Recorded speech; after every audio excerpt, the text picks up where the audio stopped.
Prontinho, já viram a plataforma? O material vai estar todo lá disponível, tá? As aulas também. Já iniciamos a gravação dessa aula de hoje. Eu vou compartilhar aqui a tela com vocês, para a gente começar o nosso conteúdo dessa aula 2.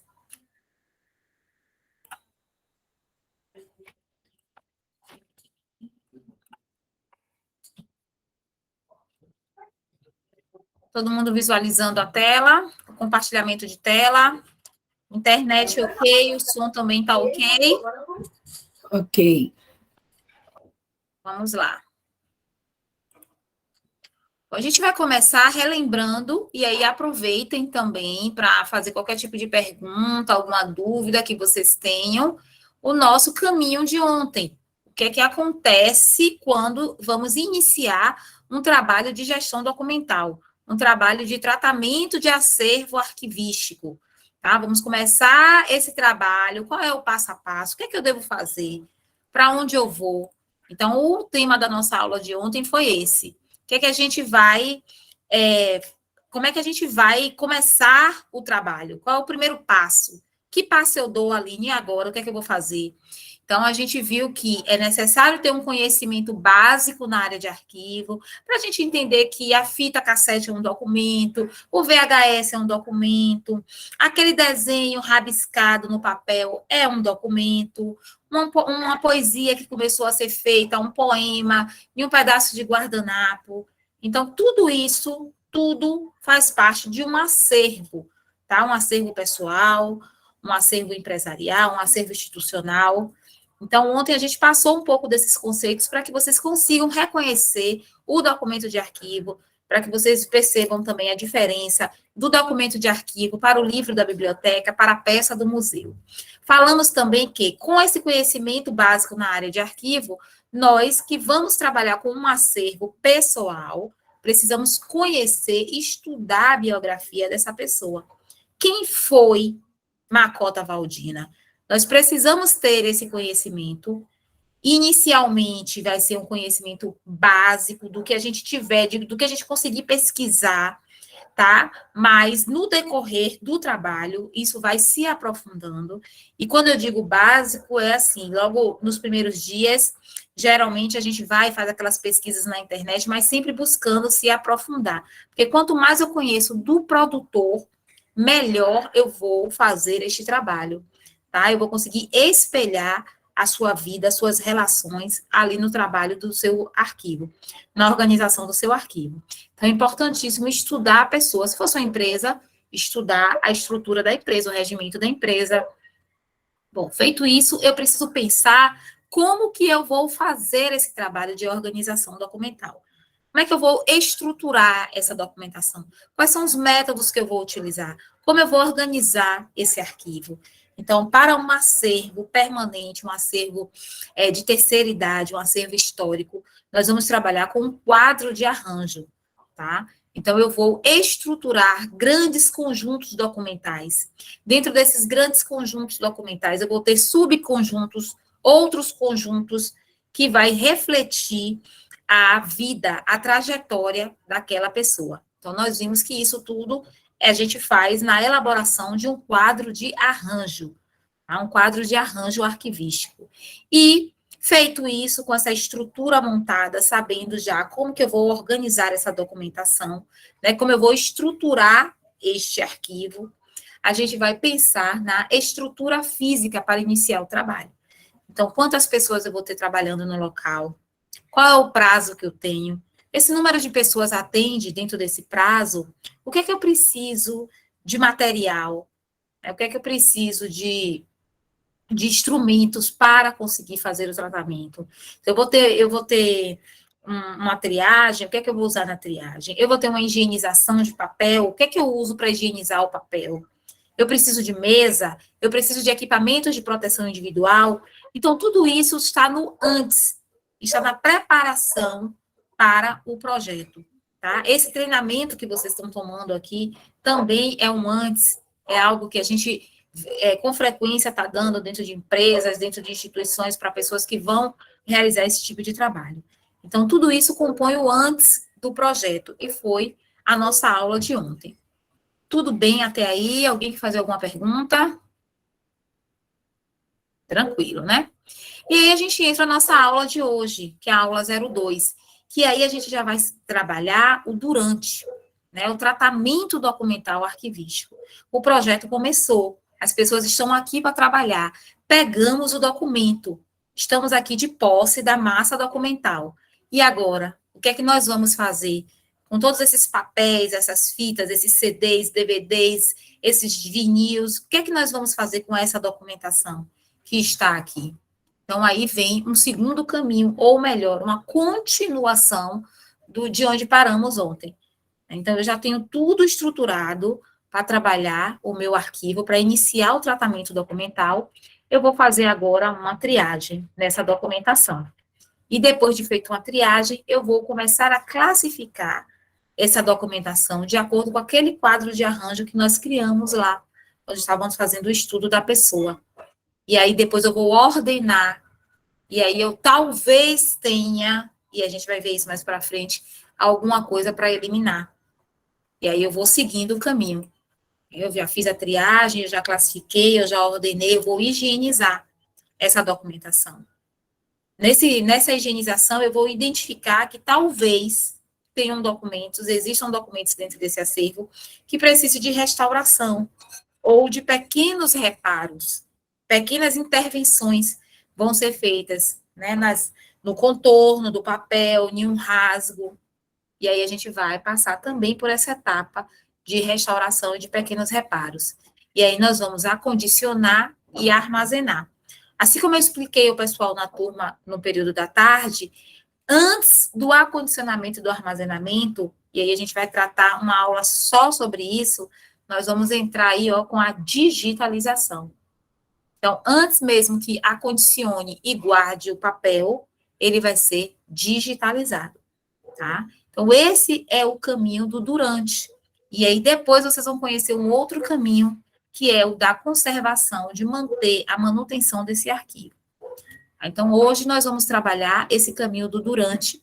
Como é que a gente faz a partir do dia 1º de agosto? O que é que vai acontecer quando vocês forem colocar a mão na massa, quando vocês forem começar a trabalhar essa documentação? E aí, como eu falei ontem com vocês que eu ia mostrar hoje, é importantíssimo que, no antes, já seja providenciado, junto com os materiais, os equipamentos de proteção individual. Então, para trabalhos em arquivo, é importantíssimo utilizar os EPIs para a nossa segurança e para a segurança também do acervo que nós estamos trabalhando.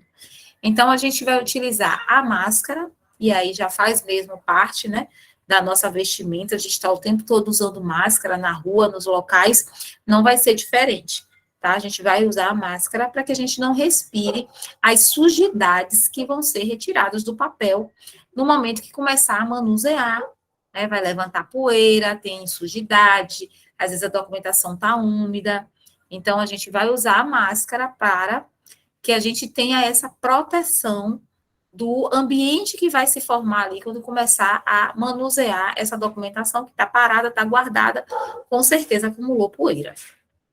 Então, máscara de proteção, tá? Respirador, aí vai depender o tipo de máscara que vai ser utilizado. Luva descartável e avental, tá? A luva é importantíssimo. Essa luvinha verde que vocês estão vendo aqui na primeira fotografia, nós utilizamos ela mais para estar carregando caixas, transportando, quando vai fazer uma triagem de um material que está com muita sujidade, com mofo. Então, é uma luva que dá uma proteção maior, mas ela serve para movimentação de caixas. Se você vai trabalhar no manuseio das folhas individuais, aí o melhor, né? Você vai conseguir trabalhar melhor, ter um melhor contato usando a luva descartável, essa luva normal mesmo, que é muito encontrada, muito utilizada em hospitais, e vocês encontram em farmácia, enfim, a luva simples descartável, pode ser a de vinil, pode ser a plástica normal, tá? O avental, Aí está muito voltado à quantidade de sujidade que tem no acervo. Além, a gente deve usar o avental, eu vou dizer sempre deve, tá? Os EPIs, eles servem para ser utilizados. Tem gente que trabalha no arquivo, leva uma camisa, bota por cima, quando sai, troca aquela camisa, bota a outra, mas é importante que a gente utilize alguma coisa que a gente não leve aquela poeira para casa na nossa vestimenta. Então, se possível, pode ser o avental descartável, se não, aquele avental de tecido que a gente leva para casa e lava quando ele está com um acúmulo muito grande de sujidade já. O óculos de proteção, então, como eu falei, se as pessoas têm, pessoas que têm trejeitos, como eu tenho, que eu fico mexendo na orelha, eu passo a mão no cabelo, eu coço os olhos o tempo todo, é essencial que eu proteja os meus olhos quando eu começo a trabalhar com um acervo. Então, para quem não utiliza óculos, quem utiliza óculos já é uma barreira, mas para quem não usa, é importantíssimo o óculos de proteção. Inclusive, ele protege mais do que esse aqui, porque ele fecha aqui e evita até que a poeira chegue até os nossos olhos. Mas, principalmente, que a gente leve a mão suja para coçar os olhos, que é uma porta de entrada, né? É muito comum a gente começar a trabalhar no arquivo e, assim, na primeira semana, algumas pessoas aparecerem gripadas por causa da rinite alérgica, por causa de sinusite, ou mesmo, às vezes, não tem rinite, não tem sinusite, mas aparece gripado, devido à quantidade de poeira que tem no acervo. Conjuntivite também é algo bem comum, tá? De quando começa a fazer trabalhos com arquivo. Isso tudo depende do quê? Da quantidade de sujidade que nós vamos encontrar na documentação. Então, a proteção, a touca de proteção para o couro cabeludo e a proteção para os pés. O que eu recomendo é que o trabalho seja feito com o sapato fechado. Muitas vezes o arquivo também, além de sujidade, de poeira, tem ali uma aranha, tem ali um piolho de cobra, tem ali algum animal algum inseto que chegou ali e ficou, tá? Porque gosta de caixa, é um ambiente quente. Então, a gente recomenda, sim, o uso de sapato fechado para nossa própria proteção.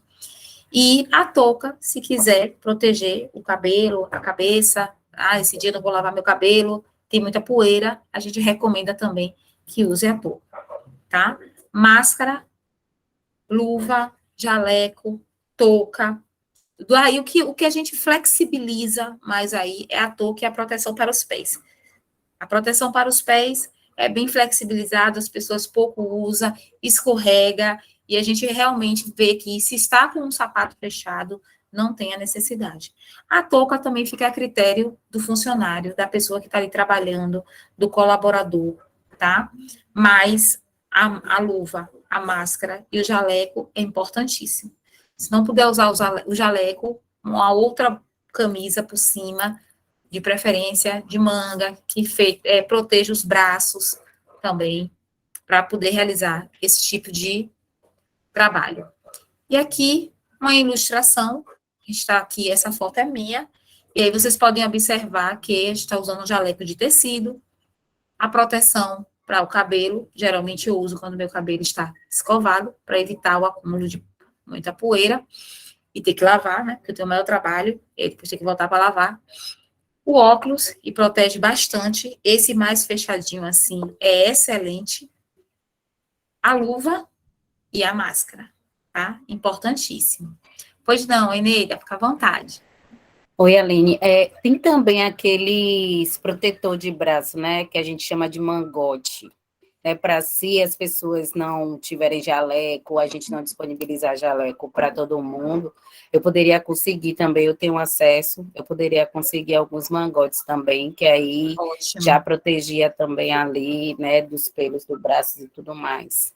Perfeito, maravilha. Ótimo, pode sim. E é importante essa proteção, viu, gente?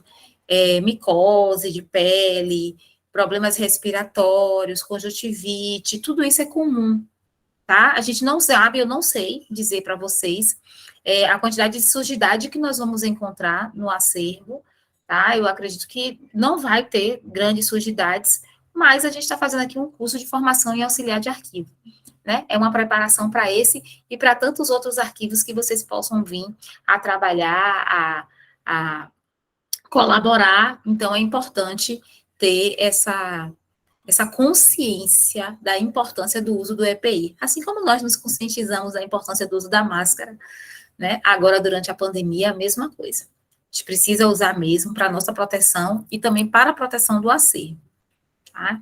Então, aí, o EPI ainda faz parte daquilo que a gente precisa providenciar antes do projeto começar, porque quando começa lá no dia 1º, já todo mundo que for trabalhar com o seu EPI direitinho. Bom, e aí o trabalho começou. E por onde vamos começar? Lá o caminho mostra que o primeiro passo no durante é a triagem da documentação. Então, lá, o que é que vocês vão, como é que vocês vão iniciar? Vocês vão separar o documento do livro e da peça. Então, vocês estão construindo um memorial. E aí, vocês vão ter o documento de arquivo, vocês vão ter o livro, os livros, né? Essa parte da documentação bibliográfica. E vocês vão ter também várias peças, né? Peças que vão compor o museu, esse memorial. Então, nós vamos focar aqui no trabalho com o documento de arquivo. Então, a primeira coisa que vocês vão fazer é separar o que é documento, o que é livro, o que é peça. E isso já vai ajudar bastante a mostrar o real volume de documentação que está disponível, que tem lá no acervo para ser tratada. Porque livro faz muito volume, às vezes no meio dos documentos tem algumas outras peças, e aí, quando a partir do momento que vocês começam a fazer essa triagem, vocês têm uma real noção do que é que vai ser trabalhado, tá? Então, a triagem é isso aí. Eu estou separando, pronto. Isso aqui é o meu documento, é a documentação de arquivo do acervo de Macota Valdina que nós temos para trabalhar. O que é que eu preciso fazer agora? Eu vou separar aqui quais são os documentos textuais que podem estar manuscritos, podem estar datilografados ou digitados, tá? Eu vou separar o que é meu acervo iconográfico, que são fotografias, as figuras, as imagens. Eu vou separar aqui o meu audiovisual, que são as fitas, tá? As fitas de vídeo e as fitas sonoras, os cassetes. Vou separar aqui o que é que eu tenho de CD, de DVD, se tem pendrive, se tem HD. Então, eu vou começar a trabalhar com esse gênero, tá? E eu vou começar a separar o meu arquivo. Então, tudo isso acontece logo na entrada do trabalho, no começo do trabalho, na minha triagem inicial. Então, separando o que é texto, do que é peça, o que é documento, do que é livro, do que é peça, e depois pegando esse documento e trabalhando de acordo com esse gênero, tá? Até porque o pessoal da tarde, a gente conversando, a ideia é que grupos diferentes trabalhem os tipos, né? Então, um grupo vai trabalhar com textual, outro grupo vai trabalhar com com as fotografias, que é o iconográfico, outro grupo vai trabalhar com o audiovisual. Então, essa separação, essa triagem inicial vai também ajudar nessa metodologia que vocês estão adotando para realizar as atividades. Bom, feito a triagem, e agora? O que, que a gente vai fazer? Qual é o... tá tudo triado, ou mesmo já tem uma boa parte triada, que foi uma coisa também que a gente conversou bastante sobre isso, da importância de não esperar uma etapa terminar totalmente, não é necessário, principalmente vocês que têm uma equipe grande, não é necessário esperar uma etapa terminar completamente para começar outra, tá? Então, já tem uma boa quantidade de documentos triados, já pode passar, pegar essa etapa que já está triada, e já pode passar para uma segunda etapa, que seria o quê? No nosso caminho, no nosso percurso, eu vou classificar essa documentação, de acordo com aquele quadro de arranjo que foi criado essa semana, tá? Que vocês vão criar essa semana, daqui para o início do trabalho, essa estrutura de organização. Então, eu trouxe aqui um exemplo, também é uma sugestão, mas baseada em uma pesquisa rasa. Eu não me aprofundei na pessoa, eu não fiz um estudo biográfico do produtor, tá? Eu não peguei, a minha pesquisa ainda está muito superficial, mas vocês que fazem parte da família, da comunidade, que conviveram com o produtor, a produtora da documentação, com certeza vão conseguir, melhor do que eu, estruturar esse quadro de arranjo. Mas, trazendo, assim, uma sugestão e um exemplo, eu fiz essa estrutura aqui, para mostrar a vocês como seria depois dessa triagem. Então, os documentos foram triados, eu preciso, através do meu conhecimento da trajetória do produtor, desse estudo biográfico que foi feito do produtor, trabalhar essa documentação, classificar ela, agrupar ela nesses conjuntos documentais. E aí eu trouxe aqui mais uma vez um exemplo. Então, se for o que poderia ser esse quadro de arranjo do acervo de Macota Valdina. Então, eu tenho lá, primeiro, o conjunto de documentos relacionados à pessoa, e aí eu tenho os documentos pessoais, os documentos da relação com familiares, da relação com a sociabilidade, a organização financeira, o que encontrar de pagamentos, de notas. Eu tenho, e aqui são subgrupos, né? Subgrupos dentro desse grande grupo que é a pessoa, a documentação pessoal dela. Leitura de interesse, manifestações póstumas. Então, são exemplos de subgrupos que podem estar dentro desse grande grupo, que seria desse grande conjunto, que seria a pessoa. E aí, um segundo grupo, um segundo conjunto, poderia ser a educadora. Então, ela trabalhou na Secretaria de Educação do município de Salvador.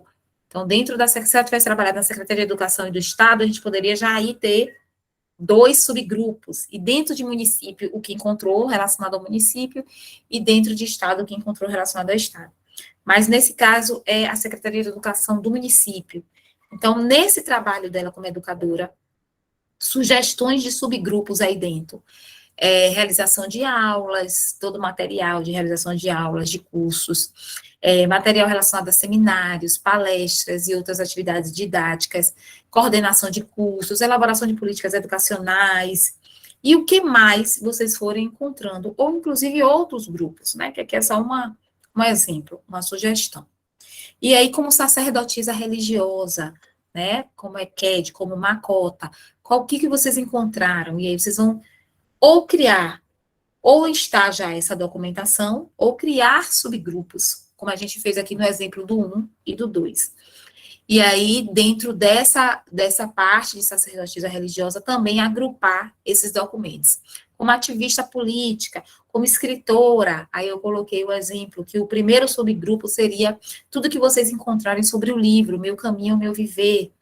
Como membro do Conselho de Cultura, o que é que nós encontramos aqui nesse arquivo, né, dela como membro, como uma pessoa do Conselho de Cultura. E aí vocês também vão criar esses subconjuntos dentro desse conjunto maior para colocar essa documentação. Parece algo muito complexo, mas não é, principalmente para vocês que conhecem a trajetória dela, que conhecem a vida. E aí fica muito fácil espelhar, porque quando vocês começarem a manusear a documentação, vocês vão ver que o arquivo reflete quem ela foi. Então, vocês vão encontrar exatamente o que ela foi, o que ela gostava de ler, o que ela gostava de escrever, o que ela gostava de fazer, o assunto que ela gostava de falar. Então, ela tem um trabalho belíssimo como tradutora, um trabalho de tradução, e aí também merece ser um conjunto documental, então poderia ser o 07. E aí vocês vão criando esses grandes grupos, que nós chamamos, como eu falei ontem para vocês, de séries, onde vocês vão agrupar esses documentos. Então, triou a documentação, já começa essa classificação. Eu já começo a separar. Tudo aqui é documento textual, vamos lá. Isso aqui fala ela na educação, isso aqui é ela como sacerdotisa religiosa. Não, esse documento aqui é relacionado ao ativismo dela, tá? E aí vai começando a criar esses subgrupos, e aí criar também outros grupos, a depender do que vocês encontrem, né? Como eu falei ontem, lá no finalzinho a gente diz assim, o quadro de arranjo agora está pronto, que acabamos e não vai aparecer mais nada. E olhe lá, porque vocês podem receber alguma doação de documentos relacionada a ela e precisar criar um novo subgrupo ou um novo grupo, e está tudo certo. O arquivo um quadro de arranjo, um método de organização, e vocês vão ver mais para frente também sobre isso, ele precisa permitir essa expansibilidade mesmo. Se precisar, vamos expandir. Não pode ser nada engessado nem fechado, tá? Então, triei, agora eu vou lá e classifico essa documentação. Identifico que documento é esse. Qual é o assunto? Trata do quê? E vou lá e faço essa classificação. Tá? Então, depois de feita essa classificação, até aí tudo bem, gente? Sobre a triagem e sobre a classificação? Ok, né? Tá. Feito essa classificação, aí eu vou passar para a ordenação. Eu vou organizar esses documentos que foram classificados. Ah, Aline, mas quando a gente classifica, a gente não já começa uma organização? Sim, nós já começamos uma organização. Mas não quer dizer que o documento vai ser classificado ou ordenado de uma única forma. Então, quanto mais detalhada eu sou, mais fácil eu vou conseguir depois recuperar essa informação. Então, vamos para um exemplo da documentação como educadora. Então, eu já separei, eu tenho ali 10 caixas de documento como educadora. Eu vou conseguir recuperar facilmente um documento se simplesmente o meu único critério de organização foi educadora? Não. Eu preciso de outros critérios. Né? Além do meu conjunto principal e dos meus subconjuntos, eu ainda posso ter outros critérios que vão refinar mais ainda o meu método de organização e vai me ajudar na hora de recuperar isso, de colocar isso disponível para um pesquisador, e que ele recupere também a informação rapidamente. Então, eu posso trabalhar aí com vários métodos, eu posso trabalhar aí depois que eu separei como educadora, que eu separei como material didático, eu posso entrar com ano, eu posso entrar com dossiês de acordo com o assunto do material didático, eu posso entrar com um trabalho de ordem alfabética, tá? Então, vamos supor que eu tenha ali uma série de provas de alunos. Então, dentro desse educadora, desse dossiê de provas, eu posso ter também uma organização ali por série, eu posso ter uma organização por nome do aluno. Então, assim, são outros critérios que nós vamos adotando, que vai permitir que, ao final do trabalho, eu saiba exatamente que aquele documento, que é único, que é específico, ele está na caixa 20, na estante 3, na prateleira 4. E eu vou lá e pego exatamente aquele documento, tá? Então, quanto mais refinada os meus critérios de organização, mais rápido eu vou conseguir recuperar aquela informação. Então, é importantíssimo também criar outros métodos de arquivamento. E esses métodos de arquivamento são essas operações, né, que vão determinar a maneira como os documentos vão ficar um em relação aos outros. Então, aqui, ó, já criei esse dossiê, agora aqui eu vou trabalhar com a ordem cronológica. Eu vou organizar os de 70, depois os de 80, depois os de 81, os de 82. Então, dentro do dossiê, eu tenho também uma organização cronológica que me permite depois recuperar, porque desse documento aqui eu quero só os da década de 90. Então, eu vou lá e sei que os da década de 90 estão ali naquela pasta. Então, são esses critérios que nós vamos adotando para ter um melhor ordenamento e uma melhor organização do acervo. E aí eu posso trabalhar com letras, com números, com cores. Tá? Eu posso dizer assim, ó, tudo que, dentro desses conjuntos documentais, vamos aplicar cores também. Então, tudo que for Macota como educadora vai estar nas caixas de cor vermelha, as caixas de polionda de cor vermelha. Tudo que for sacerdotisa religiosa nas caixas com a cor amarela. Tudo que for relacionado a ativismo político dela vai estar nas caixas de cor azul. Então, também é um outro critério que vai me permitir também facilmente saber. Porque se eu sei que eu quero como educadora, eu já sei que vai estar ali naquelas 10 caixas vermelhas. E aí vão ter outros critérios que vão me permitir chegar na caixa certa. Mas são meios de organização que nós vamos adotando, junto com, claro, aquele quadro de arranjo lá principal que foi criado. Bom, e esses métodos de organização, né, nós dizemos que eles podem ser básicos ou padronizados, e eles podem nos permitir uma busca através de um sistema direto ou indireto. Então, o que é, Aline, esse sistema direto? Então, Quando eu adoto um sistema direto, eu vou fazer a busca do documento diretamente no local onde ele está guardado. Então, eu tenho que organizar de maneira que eu chegue lá, olhe para as caixas e digo que eu quero estar nessa caixa. Então, as informações, elas precisam estar todas ali na etiqueta da caixa, tá? O meu método, os métodos que eu escolhi, devem permitir que, ao chegar no arquivo, eu saiba exatamente, olhando para as caixas, a caixa que eu quero. Então, quando eu trabalho dessa forma, eu tenho aí um sistema direto. Exemplo, eu tenho um arquivo com pastas de pessoas, de funcionários. E aí eu olho lá nas etiquetas da caixa e na primeira caixa tem os nomes com a letra A e B que estão ali naquela caixa. Na segunda caixa, o restante do B e o C. Na terceira caixa, o D. Então, se eu estou procurando o dossiê de Aline Carvalho, eu vou lá. A Aline tem 3 caixas aqui com a letra A. A Aline Carvalho está aqui, na segunda. Então, diretamente, eu consegui recuperar a informação. E o indireto, não. O indireto, eu tenho que consultar. É aquele que, para localizar o documento, é preciso antes consultar um índice ou um código. Então, eu posso ter também um sistema indireto no meu arquivo. Então, eu vou lá, olho as caixas estão identificadas como dossiê de funcionários, caixa 1, dossiê de funcionários, caixa 2, dossiê de funcionário, caixa 3. Não está me dizendo o dossiê de quem está em cada caixa. A etiqueta da caixa não me dá essa informação.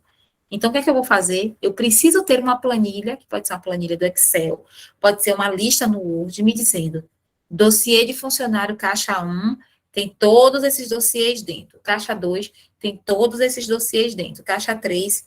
Então, se eu quero o dossiê de Aline, o que é que eu faço? Eu vou lá, olho primeiro essa planilha, acho o meu nome lá, Aline Carvalho, caixa 2. Aí eu vou lá na caixa 2 e pego a caixa.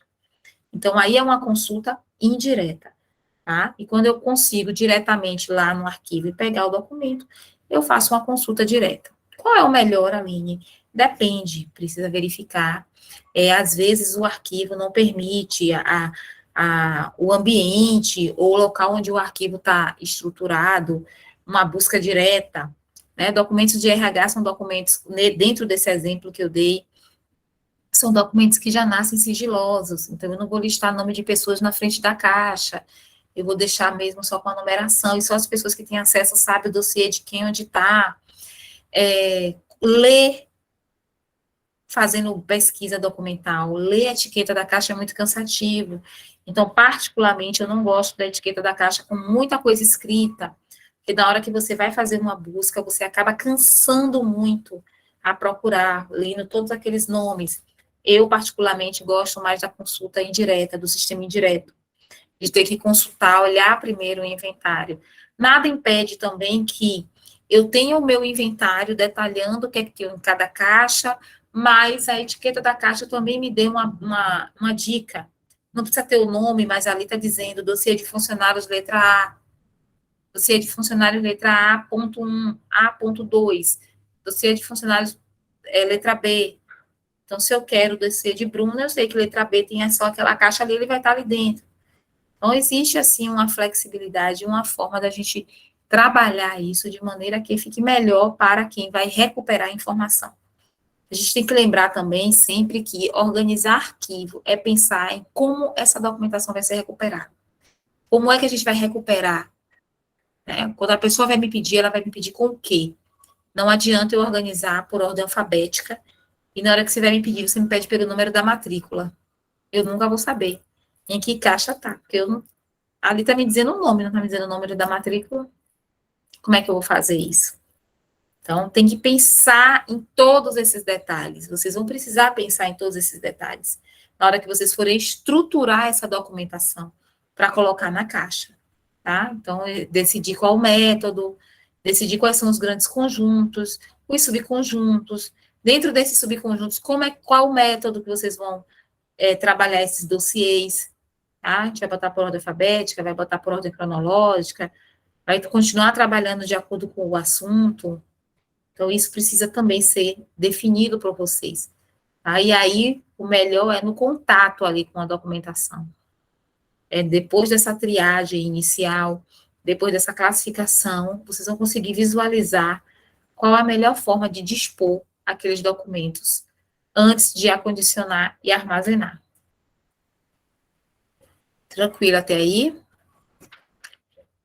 Bom, seja lá qual for o método escolhido, é importante que ele seja facilmente compreendido, tá? Então tem que ser um método simples. Não precisa inventar muita coisa, porque às vezes a gente cria tanto que depois a gente se perde, não sabe? Eita, meu Deus, o que foi que eu fiz aqui? Então, tem que ser uma coisa assim bem simples mesmo, de fácil compreensão. Tem que possibilitar adaptações a situações não previstas.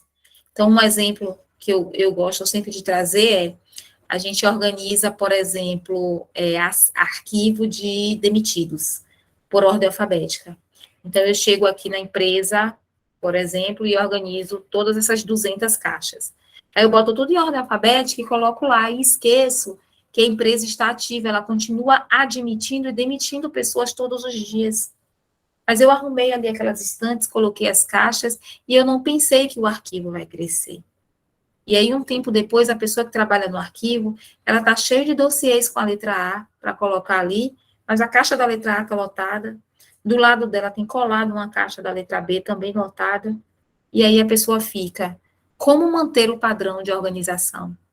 Vai criar uma nova caixa da letra A e vai colocar onde? Depois da caixa da letra Z?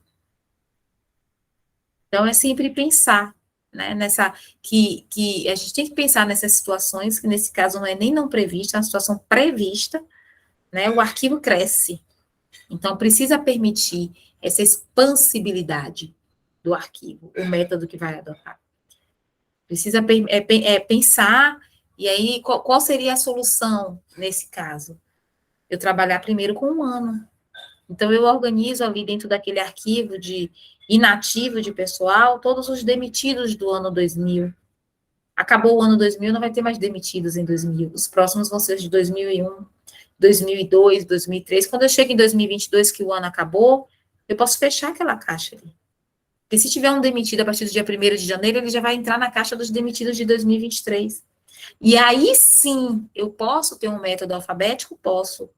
Depois que eu organizei por ano, eu acabei de organizar aqui, ó, todos os demitidos dessa empresa do ano de 2021.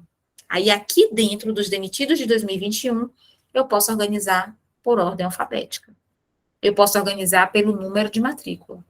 O que vai definir isso é, quando você for recuperar setor de RH, você vai ter o quê? O nome ou o número da matrícula? Então, eu aí já utilizei o quê? 2 métodos.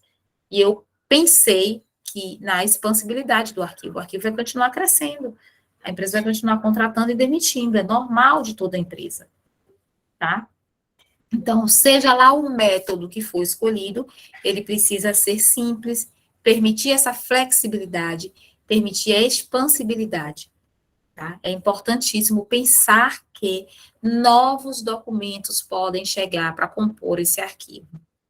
E aí eu vou precisar encaixar eles aqui. Pensar também nos elementos de busca, que foi o que eu acabei de falar aqui com vocês. Então, assim, quando a pessoa vai procurar essa documentação, se um pesquisador chegar para pedir esse documento, provavelmente, quais são as palavras-chave que eu vou precisar adotar aqui? Então, geralmente, nome, local, data, assunto, número, vai depender do documento. Mas eu preciso fazer essa análise, porque eu preciso pensar na recuperação dessa documentação. Eu vou trabalhar o arquivamento e vou trabalhar também quando essa documentação precisar ser desarquivada. Tá? Então, pensar também nesses elementos de busca. E aí definir, né, como é que eu vou organizar essa documentação. E a escolha desse método vai depender também do tipo de documento que vai ser arquivado. Mas os mais comuns é o alfabético, é o numérico, é o alfanumérico, você trabalhar com letras e números, o numérico duplex, o geográfico. Então, se eu estou trabalhando uma documentação de várias cidades, opa, eu já vou começar aqui separando por cidade. Vou separar o que é de Salvador, o que é de Lauro de Freitas, o que é de Feira de Santana, de Vitória da Conquista, de Ilhéus, de Itabuna. Então, eu já coloquei aqui, ó, um método geográfico. Aí dentro desse método geográfico, aí eu vou criando outros métodos, tá? Vai depender aí também do tipo do documento. Então, o tipo do documento precisa ser analisado para ajudar nessa definição. O processo, geralmente, o órgão público, tem muitos processos, organiza como? Pelo número do processo. Até porque na hora que eles vão recuperar, geralmente eles têm o número do processo. Então, já é um método muito comum para organização. Então, dentro daquele ano, a numeração do processo. Então, vai depender muito, tá, gente, do tipo da documentação. Bom, e aqui é só uma forma de ilustrar para vocês o que seria, né, você não pensar no método, na forma, nos critérios de organização, e aí você imaginar como seria você arquivar uma caixa errada nesse acervo. E aí, essa primeira foto, que é um nada, comparado às próximas fotos, mas que se você pensar em você ter que abrir caixa por caixa, ou mesmo você ter que ler etiqueta por etiqueta dessas caixas, para poder localizar a caixa, ou o documento que você não sabe onde está, já é algo, assim, perturbador. Porque essa leitura de etiqueta de caixa, essa busca, ela é muito cansativa. Agora, imagine se você tem um documento, não estou nem falando mais de uma caixa, estou falando de um documento, que você sabe que está aqui em uma dessas estantes, mas você não sabe em qual caixa está. Então, imagine você ter que abrir caixa por caixa para poder procurar a documentação que foi arquivada no local errado, tá? Eu ia falar isso, Aline. Eu trabalhei no arquivo, justamente de RH, onde as pessoas que cuidavam dos arquivos eram os funcionários que não eram arquivistas. Sim. Então, tinha documentação, nome no caso, funcionário desligado, misturado com funcionário com admissão.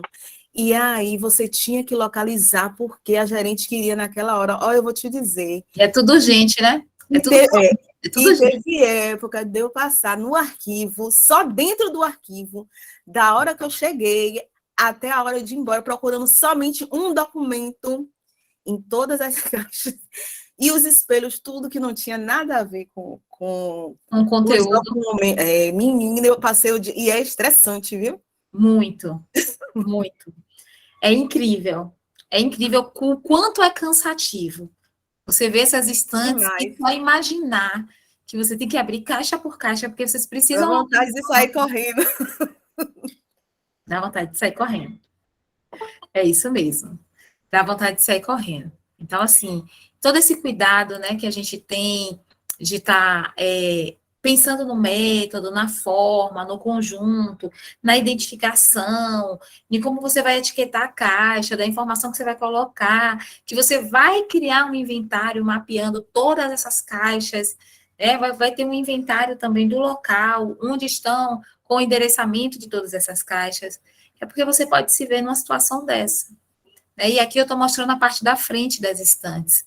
Eu vou mostrar agora para vocês a visão de cima, né? Aqui em casa é bem assim, sempre que eu preciso de qualquer documento.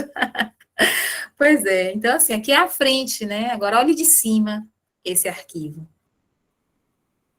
E aí pense, esse é um galpão de 56 mil caixas que nós organizamos no arquivo da extinta rede ferroviária paulista. E nós tivemos que abrir por diversas vezes algumas caixas desses corredores aí para localizar uma documentação.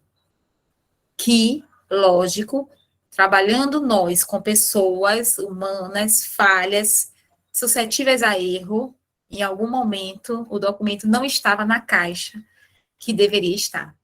E aí, quando a gente vai fazer o controle de qualidade, a gente pega um erro, o documento não está aqui, cadê o documento? E aí você começa a entrar nesses corredores, a colocar equipes nesses corredores para poder localizar a documentação.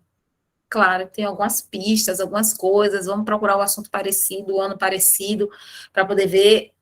Claro, tem algumas formas que a gente pode ir usando para trabalhar dentro desse arquivo.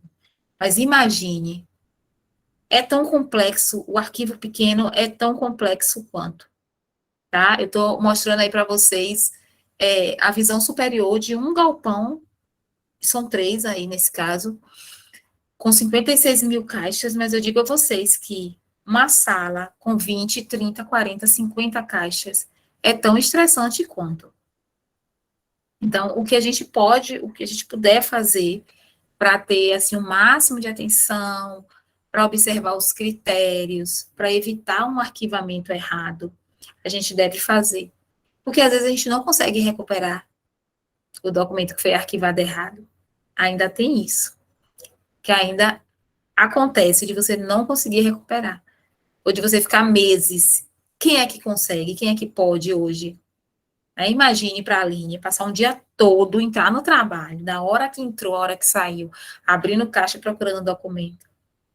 E a cabeça só, meu Deus, vai estar nessa, vai estar nessa, vai estar nessa. É agora. Eu sei como funciona. É agora, eu vou achar agora. É nessa e não é nessa e não é. Sabe? É algo assim realmente desesperador.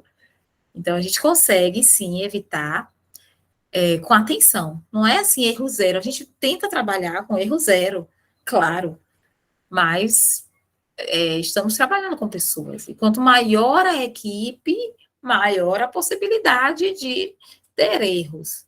Faz parte também do trabalho. Mas, assim, é buscar o máximo de critérios possível para evitar chegar numa situação dessa.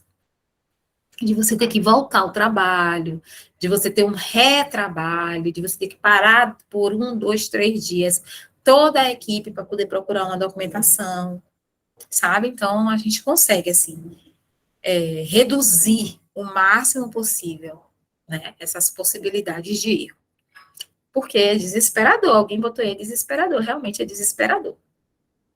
Bom, feito todos, criados os critérios, né, de organização, então a gente já fez a triagem, já classificamos de acordo com o quadro de arranjo, depois de classificado, de criado esses conjuntos documentais e subconjuntos, nós também organizamos os dossiês por ordem alfabética, ou por ordem cronológica, ou continuamos com o assunto secundário, enfim, passou essa etapa, talvez, dentro dessa triagem, e isso aqui, o número 8 pode acontecer ou não, vocês podem ter material para eliminação. Pode ter, não quer dizer que vai ter, tá? E aí, quem está lá na triagem, quem está avaliando essa documentação, vai verificar se existe ali algo para ser eliminado. E aí precisa ter muito cuidado. Geralmente, o que é que se elimina? Meios de armazenamento inservíveis. Ah, essa documentação estava toda enrolada em uma sacolinha. Eu preciso guardar essa sacolinha? Não. Vocês podem decidir por eliminar a sacolinha, porque a documentação agora ela vai ser envolvida em um papel, vai ser criado um meio de acondicionar ela, esse meio de acondicionamento vai para dentro de uma caixa, e aí o documento vai ficar mais conservado, vai ter uma preservação melhor na caixa. Então, eu não preciso guardar essa sacolinha que o documento estava dentro, mas eu preciso verificar se realmente é só uma sacolinha, se essa pasta que eu estou dizendo que eu vou jogar fora, se não tem ali nenhum registro, se não tem nenhuma informação, se realmente essa pasta pode ser jogada fora, e que contexto essa pasta foi inserida no acervo. Então, precisa ser feito realmente uma análise criteriosa antes de decidir pela eliminação, seja lá de um meio de acondicionamento, de um meio de armazenamento, ou de algo que vocês acham que é um rascunho, né, que a gente nem trata desta forma, já que é um arquivo pessoal. Então, assim, você chega para organizar o arquivo de um artista, de um poeta, você vai ver que onde teve a inspiração, ele escreveu. Então, às vezes, ele estava o quê? Sentado em um restaurante, em um bar, e você encontra uma parte de um poema em um pedacinho de guardanapo, um pedaço de jornal, um pedaço de folha de caderno. Então, onde ele teve inspiração, tem um pedacinho de uma música. Então, isso faz parte do acervo, né? Isso é a versão 1 lá do poema. Então, é importantíssimo guardar, né? Ali está o registro da inspiração, do momento, aquele papelzinho ali conta muita coisa. Então, tudo isso precisa ser analisado. Então, o que para mim parece ser um rascunho, para a pessoa que está fazendo análise criteriosa, ela vai ver que ali é a primeira versão de um conto, de um poema, de uma poesia, que depois foi alterada, e depois recebeu mais um outro parágrafo, e assim foi, e recebeu mais um personagem, e no final chegou a isso aqui. Então, você tem muitos esses versionamentos, né? Então, ter muito cuidado com essa análise. Geralmente, não é realizada eliminação, mas eu não posso dizer a vocês que, com certeza, não vai ter nada para eliminar. Vai ser avaliado. Vocês vão avaliar e pode ser que vocês encontrem uma caixa inservível. Essa documentação que estava toda nessa caixa é só uma caixa de papelão, um meio que foi utilizado para armazenar a documentação. Não tem registro, não tem rabisco, a caixa já está com um processo avançado de umidade, ela já não mais serve para guardar essa documentação. Nós estamos organizando o arquivo, nós vamos trocar essa caixa, e essa caixa aqui, ela é inservível, ela vai para o lixo. Então, vai acontecer, provavelmente. E aí é só mesmo ter esse cuidado com as pastas, verificar se tem algum registro, às vezes numa capa tem alguma coisa escrita. Então, ter esse cuidado nas decisões para a eliminação. Até aí, tudo bem? Vamos lá. Então, nós já vimos aqui a triagem, nós já vimos a classificação, nós já vimos que vamos precisar ordenar, que talvez tenha algo para ser eliminado, e passou a documentação, ó, ela aparentemente já está toda organizada, né, porque já triou, já juntou o conjunto aqui, tudo dela é educadora, já criou o subconjunto, são provas de aluno da década de 80, e dentro ali da década de 80 tem prova de aluno do ano de 81, de 82, de 83, então já está tudo organizado. O que é que a gente vai fazer agora? A gente vai passar para a etapa de higienização. Então, agora eu vou higienizar esse acervo, para que ele passe para as etapas seguintes. E aí, dentro dessa higienização, vocês vão ver que vem também um pequeno restauro. E antes de acondicionar e armazenar, que é o que nós vamos tratar amanhã, a gente vai fazer uma digitalização desse arquivo, tá? Então, agora, esse momento é o momento da higienização. Por que eu preciso higienizar? Para poder preservar esse meu acervo. Por quê? Porque a poeira, ela vai deteriorar o papel. A poeira, ela vai ajudar no processo de envelhecimento do papel, no processo de amarelamento do papel. Por quê? Porque o metal também, ele vai enferrujar com o tempo, com certeza ele vai enferrujar, não existe a possibilidade contrária, e esse ferrugem, ele vai corroer também o meu suporte. Então, eu preciso tirar a poeira, eu preciso tirar o metal, eu preciso planificar, porque se eu deixar as pontinhas dobradas, o que é que vai acontecer? Essas pontas vão se partir com o tempo. No lugar da dobra, o papel vai partir, e eu vou perder esses pedaços do documento. Então, a ponta, o papel dobrado no meio, tudo isso eu vou retirar, eu vou planificar. E eu vou realizar também pequenos reparos nesse acervo, tá? Eu vou fazer uma contenção de um rasgo, se precisar, eu vou fazer uma moldura ao redor do documento, se ele tiver com as bordas muito quebradiças. E eu vou mostrar a vocês como é que realiza esses procedimentos. Então, a retirada de poeira. Eu vou passar aqui para vocês, sequencialmente, 4 vídeos, tá? Um falando sobre retirada de poeira, um falando sobre a planificação, sobre a desmetalização, e aí, quando terminar os vídeos, a gente volta aqui para poder conversar sobre esses procedimentos. Deixa eu interromper aqui essa apresentação, para apresentar para vocês esses vídeos. Não reparem, tá? São vídeos que eu fiz para alguns treinamentos, e eu gosto de passar eles, porque eu sei que ajuda bastante a entender o processo, como ele acontece.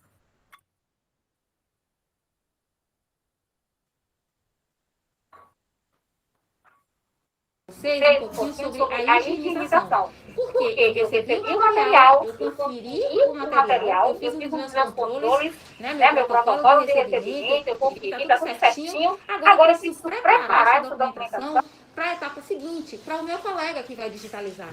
E aí, o que é importantíssimo nessa etapa? A higienização desse documento.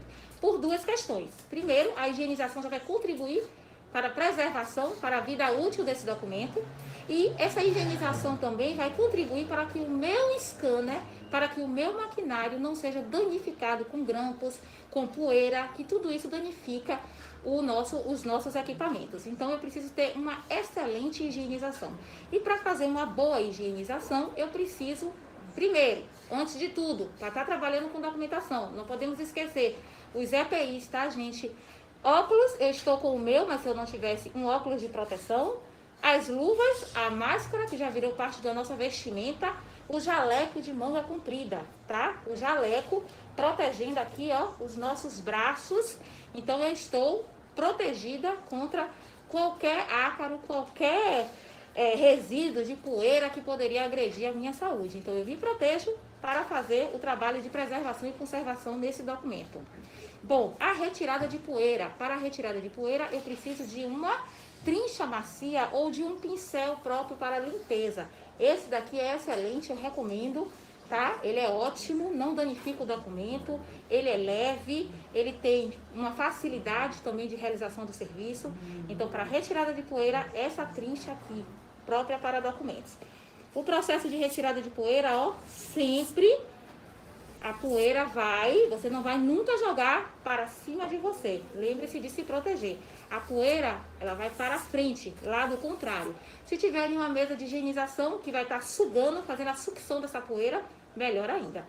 Então, neste momento aqui, a poeira sendo retirada com a trincha macia. O meu documento, ele já é um documento que vocês podem observar que ele está amarelado. Então, eu também tenho que ter todo o cuidado com essa documentação.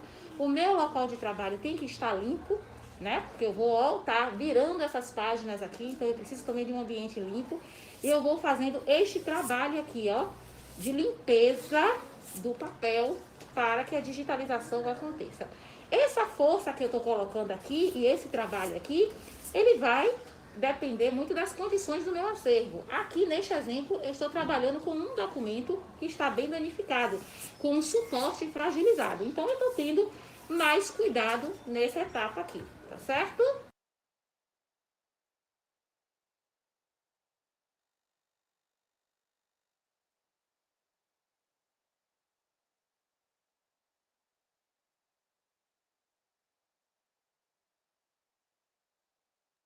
Ok, já fizemos. O que é que precisa fazer também nessa etapa de higienização, gente?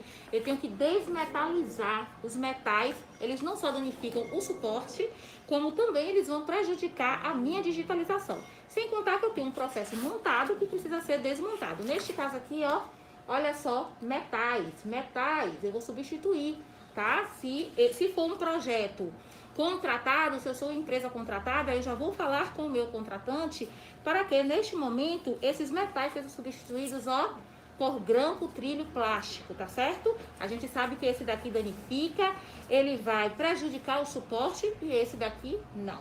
Então, o processo de desmontagem com a desmetalização. Eu vou retirar esses grampos metais. É um processo que tem que ter cuidado, tanto para não agredir o suporte, como para não agredir as nossas mãos. Nem sempre a luva, ela é suficiente e esse metal aqui, ele corta, tá? Então, eu faço esta retirada e na remontagem, ele vai ser remontado com esse grampo trilho plástico e a gente vai estar contribuindo aí para a preservação do documento. Ó. Fiz a retirada, agora eu preciso verificar o que? Se tem grampos, se foram utilizados o grampeador aqui, ó, para poder fazer essa desmetalização também. Nesse caso aqui, nós não temos grampos, mas eu tenho aqui um exemplo de um documento com grampo. Esse aqui. E para a desmetalização desse documento aqui, nós vamos trabalhar sempre com o extrator de grampos. Muito cuidado para não puxar este grampo desta forma. Por quê? Porque muitas vezes quando você faz isso, o suporte está fragilizado ou não, ele vem junto. Qual é o ideal, qual é o correto? Eu tenho que abrir este grampo aqui atrás, tá? Eu abro o grampo, abri o grampo, agora sim eu posso fazer a desmetalização com todo o cuidado para não danificar o meu suporte, tá? O ideal é o quê? Eu tenho que tirar o grampo, ok? E o papel tem que continuar aqui, ó, intacto. Feita a desmetalização, sempre folheando, muito cuidado. Acontece do processo ir, do documento ir com o metal, e isso causar danos ao equipamento. Então eu tenho que ter, ó, todo cuidado, folhear aqui com toda a atenção, para que se tiver algum grampo, eu retirar. Pessoal, o meu processo, ele pode estar com o grampo trilho de metal ou plástico, ou a gente pode ter uma situação dessa aqui, ó. O documento ele está encadernado com espiral. E aí, como é que vai ser feita essa digitalização? Claro que nós sabemos que tem a opção da digitalização ser feita na bandeja, né? Que é muito utilizada em livros. Pode ser? Pode, mas eu posso estar trabalhando com scanner de tração. E aí a outra opção é o que? Eu vou retirar esse espiral, tá certo? Eu vou abrir aqui com todo cuidado, vou retirar, tá? E aí a gente sabe que esse trabalhozinho aqui mesmo, tira as pontas, tira uma ponta, tira a outra e vou, ó, retirar o espiral desse livro. E aí eu já vou ter conversado um pouquinho com vocês sobre a questão de produção. Então tudo isso tem que ser levado em conta quando a gente vai fazer uma visita técnica para a digitalização, ou mesmo quando eu estou fazendo o meu cronograma, né, da digitalização que eu vou fazer no arquivo, no acervo da minha instituição, quanto tempo eu vou demorar, eu tenho que lembrar de todas essas questões. Então aqui, ó, eu estou desencadernando, tá? Retirando o espiral para poder fazer a higienização dessa peça aqui, documental, para ela passar para a etapa seguinte. Então, essa aqui também é uma opção e a depender da quantidade de documentos que eu tenho com espiral no meu acervo, eu não posso deixar de contabilizar que, claro, eu gasto muito mais tempo tirando o espiral de um caderno, de um livro, deste documento, do que removendo um grampo trilho de metal, do que removendo um grampo, né? Um clips. Então, ó, retirei o espiral, eu posso iniciar agora o processo de retirada de poeira. Observe que esse é um documento mais novo, o papel tá ainda, o suporte não está fragilizado, eu consigo fazer isso até com uma maior agilidade. Então, nesse caso, antes de realizar o processo de digitalização, eu não posso esquecer de verificar se é uma digitalização que vai precisar retirar o espiral. Sendo, eu retiro, faço a higienização e ele passa para a etapa seguinte. O que é que eu não posso esquecer aqui? Eu tenho que ter todo o controle do meu birô de digitalização, porque esse espiral ele vai precisar retornar para este documento, certo?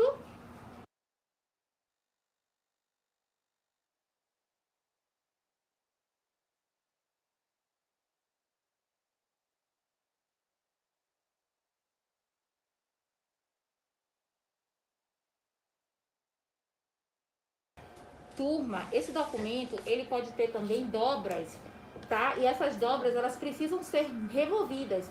Ou vai ser no caso de uma ponta, ou mesmo no caso de documentos que tá com as pontinhas dobradas. Eu preciso planificar.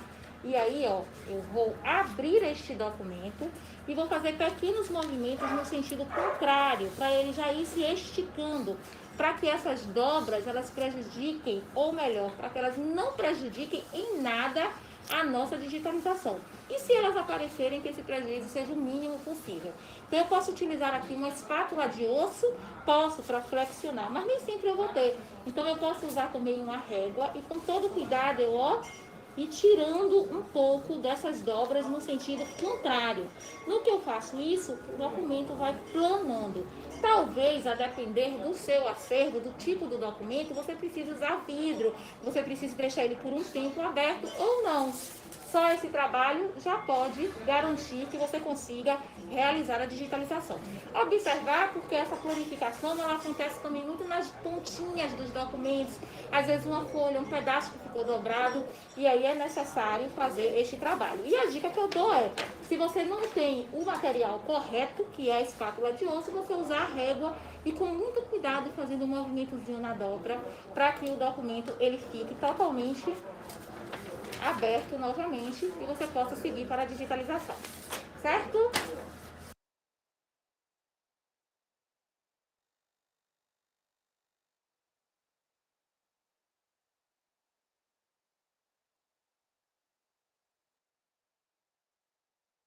Então, a gente pode também, no momento da higienização, no momento que eu estou ali tratando essa documentação para ela passar para a etapa de digitalização, eu ter uma situação dessa. O documento ele está com um rasgo. Claro que a gente sabe que esse documento ele pode ser digitalizado em um scanner de bandeja, mas esse também é o momento que eu posso aproveitar para realizar um pequeno reparo neste documento. Esse pequeno reparo, gente, muitas vezes é feito com um durex normal, tá? Esse durex aqui, ele é altamente prejudicial na preservação, na conservação do meu documento. Então, eu já tenho que tomar muito cuidado se trata-se de um documento histórico, um documento de longos anos, enfim. Nós não usamos esse tipo de durex. No mínimo, aí a gente vai trabalhar com uma fita mágica, tá? Que é uma fita que dá uma melhor segurança aqui a este documento. Posso trabalhar com a fita mágica, mas o ideal, Aline, se é um documento histórico, se eu quero fazer da melhor forma possível, com menor agressão ao meu documento, nós temos fitas próprias para restauro.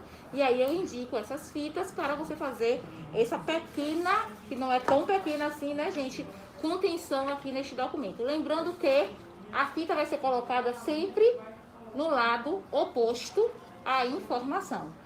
Tá? Se não tivesse jeito, tivesse informação dos dois lados, eu ia buscar fazer isso da melhor forma, que essa agressão não atrapalhasse, não comprometesse a informação e não ficasse uma intervenção muito, vamos dizer assim, aparecendo muito no meu documento, tá? Essa intervenção ela tem que ser bem delicada. Então eu venho com a fita, que pode ser a fita mágica ou a fita para restauro, coloco na parte posterior a informação e fiz, pronto, a contenção. Esse documento pode seguir para a digitalização. Realizando a intervenção aqui nesse rasgo, tá, gente? Eu vou usar a fita que eu acho mais apropriada, que é a fita para restauro. E no lado que não tem a informação, eu vou fazer a contenção aqui desse rasgo para que ele não atrapalhe o processo de digitalização. Lembrando que o objetivo aqui não é a restauração do documento, tá? Eu estou fazendo uma pequena intervenção que vai, claro, facilitar, vai ajudar não só a conservação do documento, mas também o trabalho de digitalização. Fita para restauro, o documento já pode seguir para a etapa seguinte.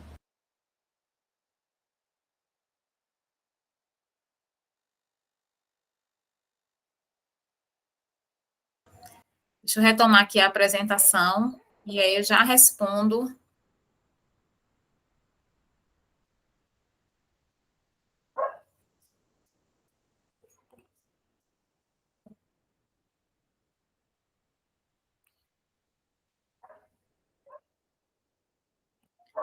Bom, vamos lá. E a limpeza do verso do papel? Paulo, você me pegou, hein? Você foi um dos que observaram isso. Gente, limpa dos dois lados, tá? Na hora que eu estava fazendo o vídeo ali rapidinho, no dia do projeto, eu não passei realmente a trincha, mas nós vamos fazer a higienização dos dois lados, porque a sujidade, ela vai estar dos dois lados do papel, tá? E aí eu vou passar uma, duas vezes, três vezes, aí vai depender da quantidade de sujeiras que eu vou estar visualizando ou percebendo, mesmo com a luva, que está depositado ali naquele suporte, tá? A espátula de plástico utilizada para plotagem pode? Acredito que sim, mas eu não conheço essa espátula. Eu não conheço, mas se ela for tiver uma resistência e for um pouquinho flexível, assim como a régua, pode. Então, é usar mesmo com todo cuidado, evitar fazer movimentos muito bruscos, porque Se eu rasgo o papel, eu não tenho como voltar atrás. Eu posso fazer uma intervenção, consertar, usar uma fita para restauro, mas eu rasguei aquele documento, que é o documento de arquivo, que é o documento único, que é um documento histórico, tá? Então, assim, com todo cuidado, pode ser testado, sim. Eu imagino aqui como é que deve ser essa espátula plástica, mas eu nunca trabalhei com ela. Esse ponto que Marquinhos trouxe é bem importante até, porque por mais que ali a gente sabe que vai ter acesso a documentos, que tem que ter cuidado, mas eu acho que a régua, realmente, ela já é um pouco mais rígida, né, e uma aplicação de força maior ali, você pode realmente estar rasgando o documento. Então, talvez essa espátula, né, de borracha plástica, não sei, a gente consiga trabalhar melhor, né? Já que a gente não tem tanta expertise assim, né, no assunto. Tem que trabalhar devagar. A gente gosta de mostrar esse exemplo da régua, porque é o que está bem acessível, né? A régua é fácil de você conseguir, mas existem outras formas também de planificar, com o peso, com o vidro, deixar aberto ali por 1 dia, 2 dias. Essa documentação está dobrada há muito tempo, então abre ela toda na mesa, vem, coloca um vidro ou um peso em cima, deixa ali por 24 horas, no dia seguinte pega essa documentação para trabalhar. Então, também são outras formas, tá? E a espátula de osso, que é o indicado mesmo, para você fazer os movimentos, e ela ajuda bastante. Aí teve uma pessoa que me perguntou, a gente pode passar ferro no papel? E eu disse, olha, trabalhando com restauração, a gente até passa. Mas se tentar com a régua já é perigoso, imagine com o ferro de passar. Então, a gente usa um papel chamado mata-borrão, a gente usa uma série de outros meios que faz com que a gente tenha esse cuidado, tenha a temperatura, né, adequada para poder passar no papel. Então, é algo que a gente não ensina, porque precisa mesmo ter um conhecimento um pouquinho mais aprofundado nas técnicas de restauração. Mas são, assim, tem outros meios, tá, para poder planificar o papel. Então, a régua, vamos testar a espátula, tem a espátula de osso também, que vai ajudar bastante, tá bom? Foi o que é importante aí, né? Alguns pontos importantes quando a gente fala dessa higienização. Cuidado na conferência e higienização com os suportes fragilizados. Então, uma coisa que eu falei hoje à tarde, e que é importante e que a gente não pode esquecer de lembrar, a depender do estado do suporte, se ele estiver muito fragilizado, é melhor não higienizar, tá? Eu guardo dentro de um envelope, eu sinalizo que vai aguardar a restauração e deixo ali separado do restante do acervo que está higienizado. Então, uma higienização que vai prejudicar o meu suporte, em que sentido, Aline? O papel não aguenta nem que você passe a escovinha para limpar. No que você está passando, ele está quebrando os pedaços, está indo pedaço para tudo que é lado. É melhor não higienizar. Tá? Ele está se desfazendo no que você começa a fazer o tratamento nele. Então, eu, com todo cuidado, vou acondicionar esse documento em um envelope e vou deixar ele ali aguardando uma intervenção de um restaurador, para que eu não perca partes desse papel. Então, a forma como o suporte está, ele vai definir muito, tanto na forma como eu vou higienizar, na força que eu vou empregar, como lá no momento que eu for digitalizar, qual é o equipamento que eu vou utilizar, qual é a técnica que eu vou utilizar. Porque, conforme eu estava mostrando ali no vídeo para vocês, essa higienização, que serve para a preservação do acervo, ela também está diretamente ligada à etapa da digitalização.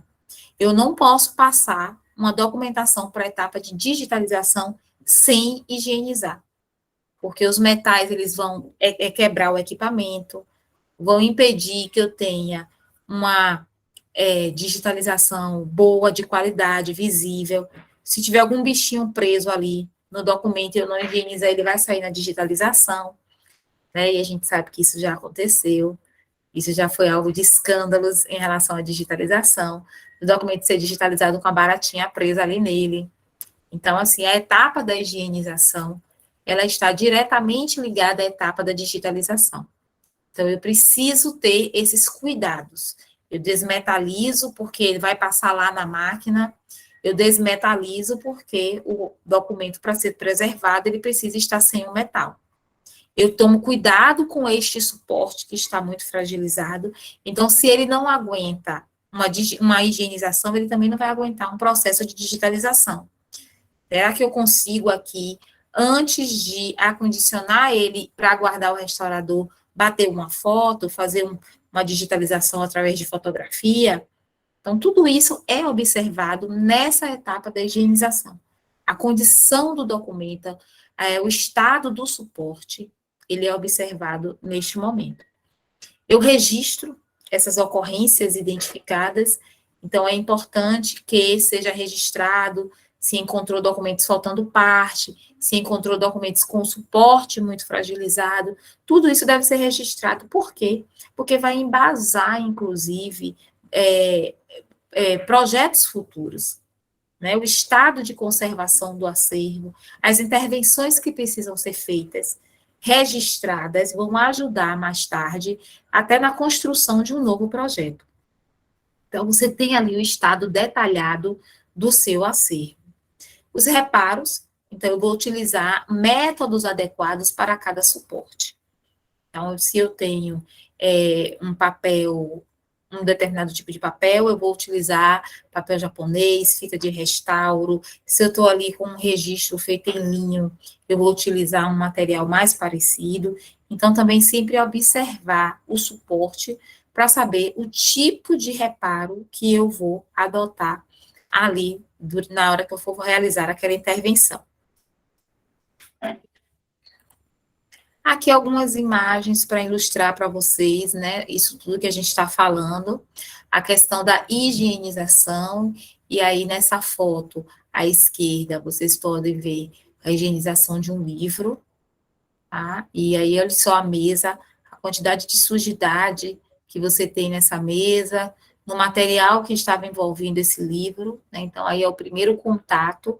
Observem também que o funcionário está com todos os EPIs, imagine se ele não tivesse, são livros super antigos, bem antigos mesmo, se vocês, se eu não me engano, são folhas de pagamento nesses livros, então só aí vocês imaginam de que época, né, tudo manuscrito ainda, folhas manuscritas, de que época esses livros pertencem. E aí, na foto à direita, já um processo de acondicionamento.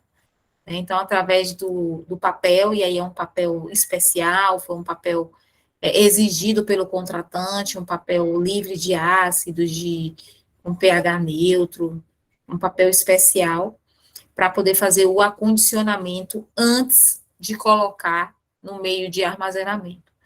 Então, vão ter também, se atentar, porque vão ter documentos em grandes formatos, tá? Pode acontecer de vocês terem um A3, um A2, um A1, um A0, um cartaz, e aí pensar também, e a gente vai mostrar alguns exemplos para vocês na aula de acondicionamento amanhã, em como vocês podem guardar esse material, porque nem tudo vai dar em uma caixa arquivo de tamanho 14 ou de tamanho 0,18. E aí pensar como pode ser guardado esse material, para que ele fique seguro e para que ele fique preservado. Então, é feito também esses invólucros, né, para colocar essa documentação. Pensar que vocês podem encontrar documentos, inclusive com os manuscritos dessa forma, onde vocês vão ter um trabalho maior para fazer a leitura, onde vocês vão ter um cuidado maior no manuseio, tá? Dessa documentação. E aí vocês observam o que eu falei em relação às bordas estarem mais danificadas e precisarem de uma intervenção, sabe? Que nós chamamos de moldura com fitas de restauro, né? Que é você fazer o contorno mesmo dessas folhas com a fita para poder dar uma estabilidade melhor, porque o papel ele começa se quebrando pelas pontas, né? E aí, lá na aula do turno da tarde, antes mesmo de eu mostrar essa foto, quando eu comecei a falar da higienização, teve uma pessoa que falou assim, nós vamos usar o bisturi, e eu, olha, essa pessoa aí já trabalhou com higienização de arquivo, porque sim, nós usamos o bisturi nesse trabalho de higienização, claro que precisa ser utilizado com muito cuidado, porque corta com facilidade, porque pode danificar com facilidade o suporte, mas o bisturi é excelente para retirar essas sujidades que ficam incrustadas assim, ó, principalmente no miolo, tá? Dos livros, dos cadernos, dos encadernados. Então, ele ajuda bastante a tirar. Então, nós utilizamos e vocês também podem utilizar, desde que com todo o cuidado, e aí, com certeza, a Aline também vai estar orientando vocês nesse sentido.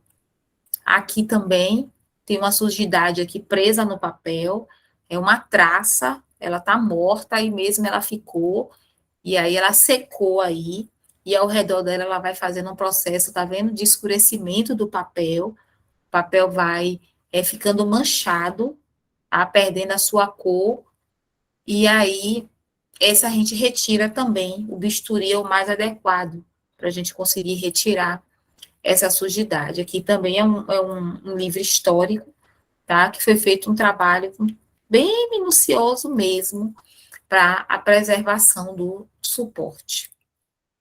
Almofada de pó de borracha, tá? Então, o documento, vocês vão ver que no manuseio a gente deixa, por conta da gordura das nossas mãos, umas manchinhas, ou porque a gente está usando algum tipo de base, e aí depois a gente vai lá e coloca o dedo no papel, e tem o amarelamento mesmo do tempo, a sujidade que fica ali acumulada por conta da poeira, e essas almofadas de pó de borracha ajudam bastante. Por quê? Porque se eu uso a borracha para apagar, eu posso rasgar o papel, porque eu coloco força, e essa tração pode fazer com que eu rasgue esse papel. Então, para acervos históricos, nós recomendamos o uso da almofada de pó de borracha. Aí vocês podem comprar pronto, já pronta, e aí eu falei até lá com o pessoal, acho que é na Gabarito, é Gabarito o nome da loja, no 2 de julho, eu sei que lá tem, e você também pode fazer, tá? Eu já fiz, a gente já não teve condições de comprar a almofadinha, porque às vezes o projeto realmente não tem condições, não paga, e aí a gente rala, a gente pega o ralo, pega a borracha macia, branca, e a gente rala essa borracha e faz as trouxinhas como se fosse sachê com um tecido que não pode ser muito fechado, muito poroso, amarra e com essa trouxinha a gente faz, ó, os movimentos circulares no papel, onde a gente está vendo que tem manchas de sujidade. E aí a gente vai fazendo esses movimentos, depois a gente passa a trincha ou aquela escovinha e tira o pó da borracha que ficou ali e o papel fica limpinho, tá? Então, também muito utilizado e eu recomendo porque facilita bastante o nosso trabalho. Seja comprando a almofada do pó de borracha ou fazendo mesmo, que dá certo também, tá? Que a gente utilizando, tá? Na borda, e aí a Alice me lembrou que tem um caderno que ela me mostrou que está todo escrito a lápis. Não, nesse daí a gente não vai passar onde está ali a parte escrita, a almofada do pó de borracha, tá? Para não acontecer de apagar a escrita. Então, vai ser só ao redor, tá bom? Tomar todo cuidado, porque é borracha, né? Se eu passo, que faço ali a pressão em cima, vai apagar. A lupa, talvez seja necessário ou não, mas a gente usa quando vai verificar, principalmente nas costuras, se tem ainda algum resíduo de inseto ou alguma sujidade. Aqui a escovinha que eu mostrei para vocês, inclusive ali no vídeo, né, é a melhor, tá, gente, para trabalhar com higienização, mas aquela trincha de cerda bem macia, que vende em casa de material de construção também serve e a gente usa muito também. Só observar, porque quando ela começa a endurecer, aí já tem que trocar e pegar outra também da cerda macia, que é para não danificar o suporte. Aqui é a mesa da higienização, tá? E aí o pessoal conversou um pouco sobre as mesas, quais mesas seriam, e aí eu recomendo que forre a mesa, e alguém me perguntou se poderia colocar um tecido, e eu não recomendo tecido, eu recomendo que forre a mesa com papel mesmo, vocês podem comprar a bobina do papel branco, forrar, porque no final do dia, ou entre uma higienização e outra, vocês vão observando a quantidade de sujidade que tem na mesa, e não precisa trocar o papel. Vocês vão, ó, com a mesma trincha da limpeza do documento, entre um e outro, um grupo ou outro, a depender da quantidade de sujidade acumulada, limpar a mesa também, tá? Fazer a limpeza da mesa, jogando todo esse material, essa sujidade no lixo. Ah, eu posso utilizar um secador? Não, porque você vai jogar isso aí no ar, e isso aí vai voltar e vai se depositar em algum lugar. O ideal mesmo é, ó, juntar e já ir colocando na lixeirinha com tampa, tá? Dúvidas até aí? Vocês querem falar, perguntar alguma coisa? Tá tranquilo?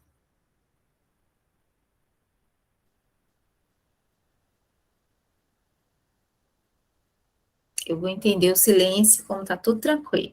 Aline, Oi. essa questão da mesa, eu posso fazer a plotagem dela com papel contact ou com um adesivo vinil branco? Para forrar? Sim. Pode, E é um material que ele não corre e é um material que a gente pode enxergar as sujidades. pode, Sei. pode sim. Botar o contact, né? O branco? Isso. Pode. Agora, observou que já está muito sujo, aí troca. Que é igual a gente faz com esse. Esse a gente prende embaixo também com durex, E para troca não ficar também. correndo, né? Mas o contact é bacana também, porque ele fica com a melhor aderência, né? Isso. À mesa. Pode usar o contact, sim.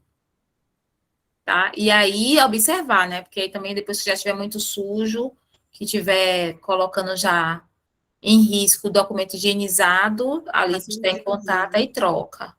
Sei. Todo mundo achando tranquilo? Mais alguma pergunta? Em relação à higienização, deu para entender o processo como acontece, gente?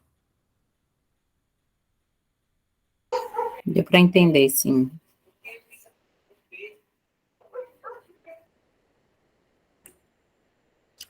Bom, então vamos adiantar mais um pouco. No turno vespertino, a gente foi até aqui. Eu não entrei em restauração, porque a gente acaba que, acho que por estar no contato presencial, conversando mais, debatendo mais o assunto. Mas eu vou avançar um pouco com vocês para a restauração, porque a gente ainda tem mais meia hora de aula e a gente já começou um pouquinho mais tarde. Então, eu vou avançar já um pouquinho com vocês aqui na restauração e amanhã a gente faz só uma revisão, tá? Porque com o pessoal da tarde eu não entrei ainda nessa questão da restauração. Mas vamos lá, vamos mais um pouquinho, porque a gente ainda tem meia hora aí de aula. Bom, a gente pode fazer esse trabalho de pequenos reparos que eu apresentei para vocês e também pode avançar mais para um trabalho de restauração. Um trabalho de restauração de acervo deve ser feito por uma pessoa que conheça de restauração, tá? Por um restaurador, por um arquivista, ou um bibliotecário, ou um historiador, uma pessoa que tenha esse curso de restauração, ou que tenha experiência, que trabalhou há muitos anos com restauração e que sabe utilizar as técnicas para cada suporte. Então, assim, um pequeno reparo dá para, sabe, ensinar e qualquer pessoa fazer. Uma restauração já é algo que a gente pede um pouco mais de cautela, porque se empregar a técnica errada, isso pode gerar, ao invés de algo bom para o documento, piorar a situação. Então, eu já vi restauradores olhar e dizer assim, preferia que não tivesse feito nada aqui. Porque agora, depois dessa intervenção que foi feita sem o devido cuidado de verificar o suporte, enfim, piorou mais ainda a situação do documento, desestabilizou o suporte ao invés de estabilizar. Então, eu já ouvi restauradores, quando vê a documentação, dizer, preferia que não tivesse colocado, porque colocou durex, agora para tirar esse durex aqui, eu não vou conseguir, vai arrancar um pedaço do papel, vai perder informação, enfim. Vocês precisam conhecer as técnicas, mas é algo que realmente precisa ser feito por pessoas que tenham maior conhecimento com essa parte de restauração, tá? Mas é importante conhecer, inclusive, para identificar que aquele material, que aquele suporte precisa de uma intervenção do profissional. Então, essa restauração é um conjunto de medidas que vai objetivar o quê? Estabilizar o documento. Então, se ele está quebradiço depois de que ele passar pela restauração, vai ser um documento que vai permitir novamente o seu manuseio. Eu vou estabilizar as fibras do papel, eu vou fazer com que o papel ele volte a ser um papel com manuseio, que possa ser folheado, que possa permitir que a gente tenha acesso à informação, e não algo que está se quebrando e que, por conta disso, precisa ficar ali guardadinho, ninguém pode tocar, tá? Então, a estabilização ou a reversão de danos físicos ou químicos adquiridos pelo documento ao longo do tempo, e do uso intervindo de modo a não comprometer a sua integridade e seu caráter histórico. Então, é importante o quê? Pensar no caráter histórico do documento.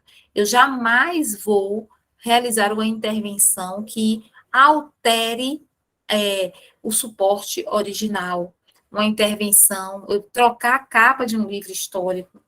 Nossa, aquela capa estava tão feia, a gente mandou trocar a capa.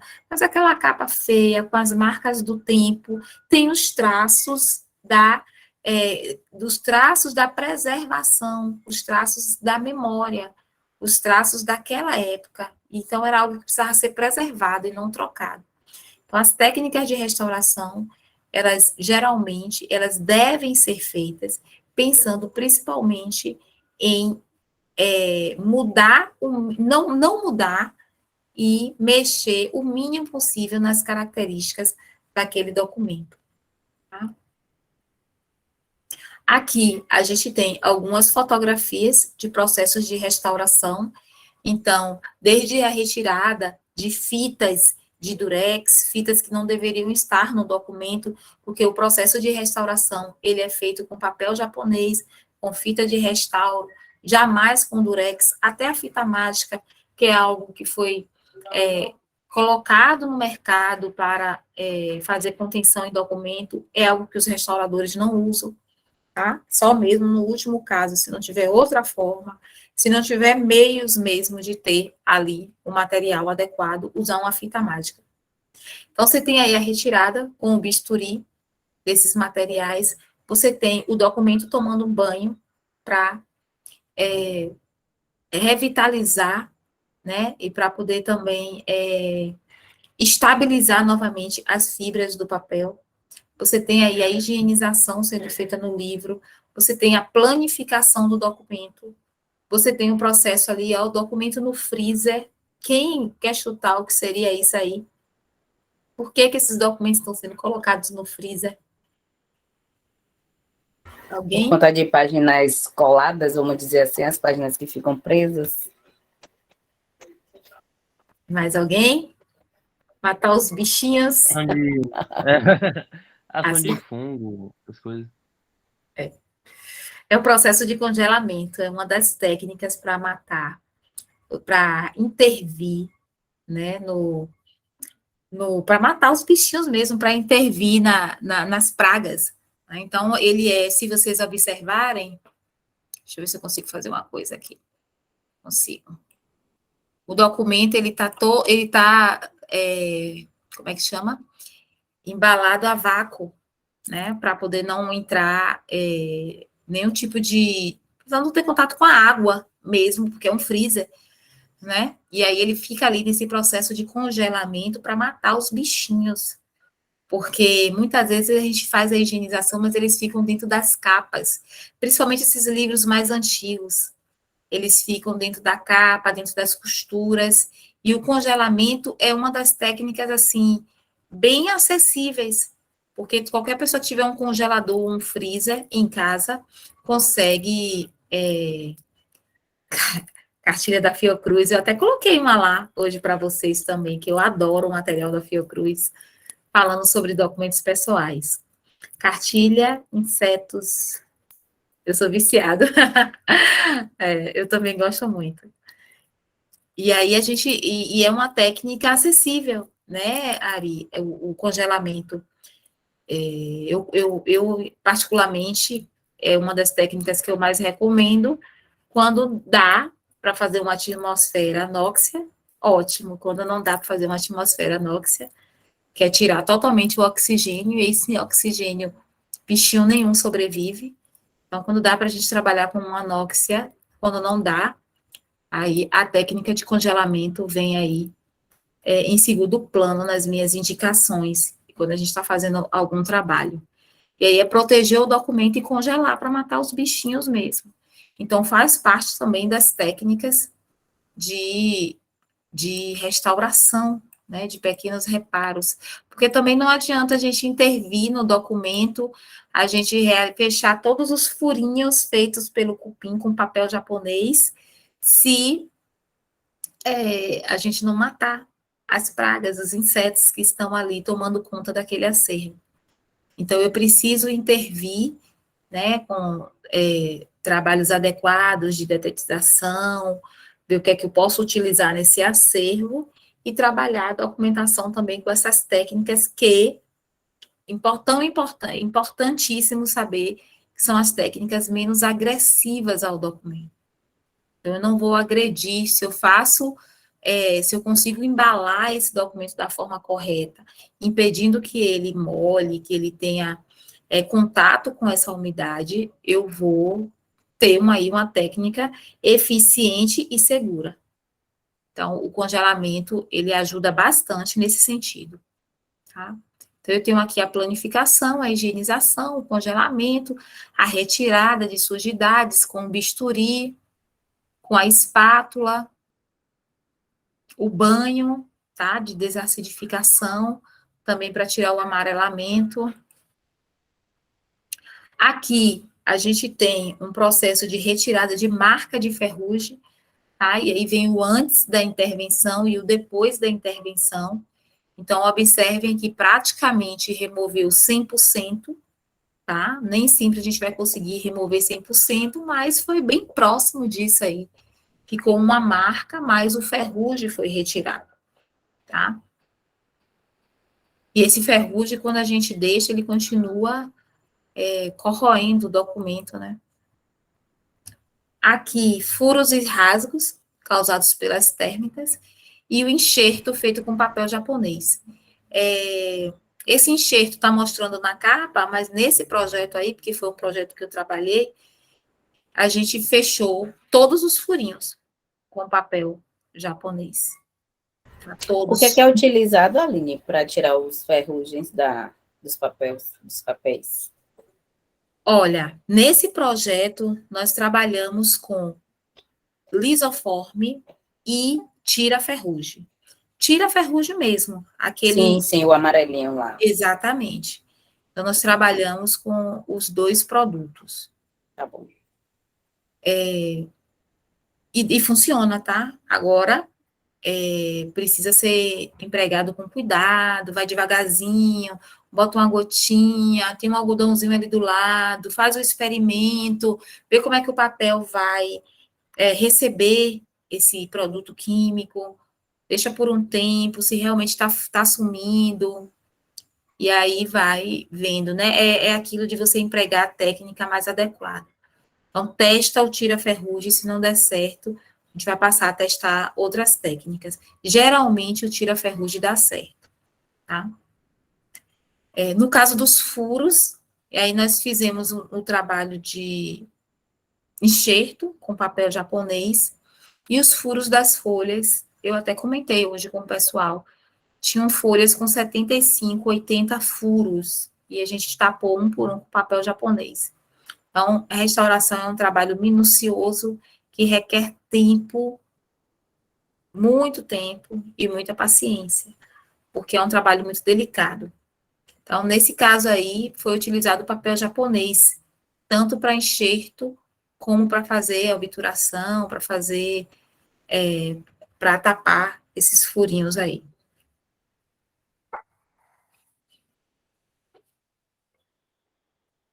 Muito comum também a gente encontrar nos arquivos, né, livros com a lombada solta. E aí, nesse exemplo, as folhas também já estavam soltando. E aí também é uma intervenção que precisa ser feita através de um trabalho de restauração. Não é qualquer cola, eu não vou chegar a pegar uma cola, passar aí, prender o livro, porque eu vou acabar danificando essas folhas. Observe que elas são costuradas. E essas colas comuns, elas mais agridem do que ajudam a intervir em um processo desse, tá? Então, aí também nada de passar cola, de botar durex, nada disso. Precisa de uma intervenção de um restaurador para costurar essas folhas novamente e refazer a lombada dessa encadernação. Então, aqui nós temos intervenção com papel japonês, secagem, e aqui sim a gente está usando um secador e um mata-borrão, planificação com a espátula de osso, tá? Então, as pontinhas dobradas, esse trabalho com a espátula de osso fica muito bom também.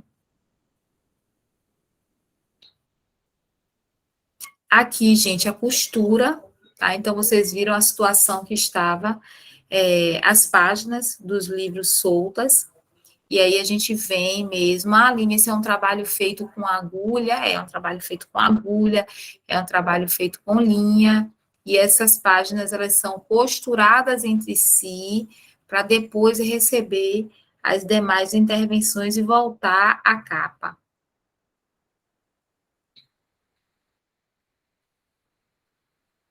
A finalização do processo de costura do livro, o fechamento dele, e depois ele voltando à capa.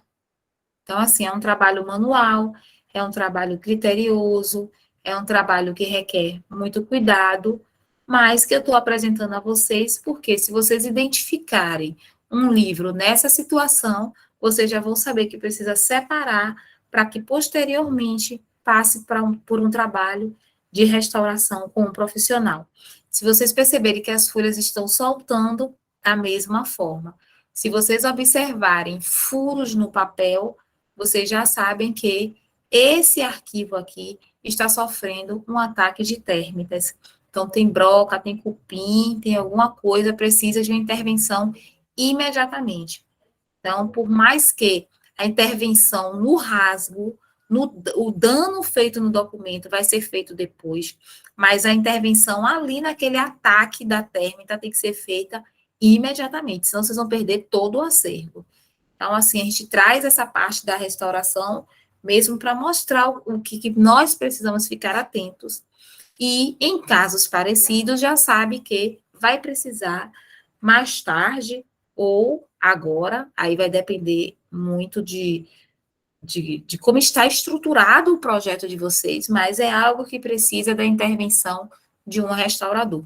Então, vai precisar passar por um processo aqui mais longo, por um processo mais demorado, por um processo que requer novos materiais, novos cuidados. Vai precisar aí que um restaurador faça esse trabalho. Ok? Dúvidas? Alguém quer perguntar alguma coisa? Eu não vou avançar mais com vocês, para a gente não ficar muito na frente da outra turma.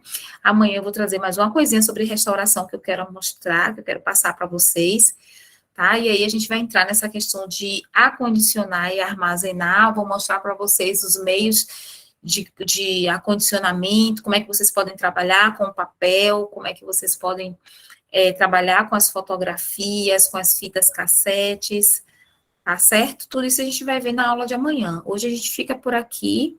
Temos ainda aí mais alguns minutinhos.